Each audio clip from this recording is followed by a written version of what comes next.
ময়মনসিংহে হাম আক্রান্ত শিশুদের সংখ্যা উদ্বেগজনকভাবে বৃদ্ধি পেয়েছে। চলতি বছরের ফেব্রুয়ারি থেকে মমেক হাসপাতালের শিশু বিভাগে 1-2 জন করে ভর্তি হতে শুরু করে। তবে মার্চের মাঝামাঝি থেকে পরিস্থিতি দ্রুত খারাপ হয়ে 17 মার্চ থেকে 3 এপ্রিল পর্যন্ত 181 শিশু ভর্তি হয়েছে। বর্তমানে 67 জন শিশুর চিকিৎসা চলছে। ভর্তি শিশুদের বয়স 3 মাস থেকে 10 বছর। স্বাস্থ্য বিভাগের তথ্য অনুযায়ী 9 মাস ও 15 মাস বয়সে হামের MR টিকা দেওয়া হয়। এবছরের জন্য ময়মনসিংহের চাহিদা 21,000 ভায়াল হলেও সরবরাহ কম হওয়ায় 15,000 শিশুর টিকা সময় মতো আসেনি।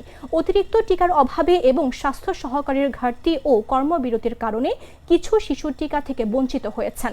চিকিৎসকরা জানাচ্ছেন, হাম খুব সংক্রামক হওয়ায় আক্রান্ত শিশুদের সংস্পর্শে অন্য শিশুরাও দ্রুত সংক্রমিত হচ্ছে।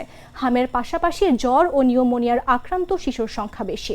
বিশেষজ্ঞরা সতর্ক করে বলেন, স্বাস্থ্যকর্মীর ঘাটতি পূরণ ও অভিভাবকদের সচেতনতা ছাড়া হাম নিয়ন্ত্রণ কঠিন হবে। হাম হলে বাচ্চার রোগ প্রতিরোধ ক্ষমতা কমে যায়।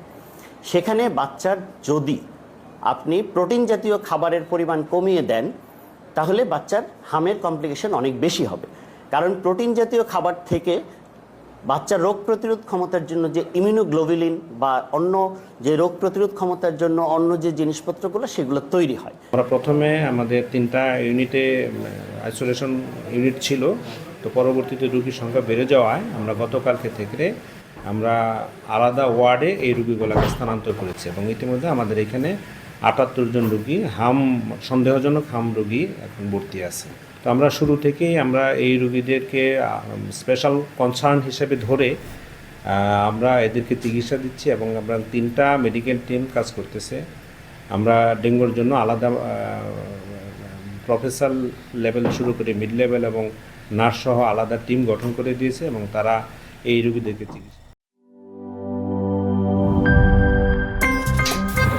আমার একটা স্মার্ট সিদ্ধান্তে 25% গ্যাসের খরচ কমেছে। ভাবছেন কিভাবে?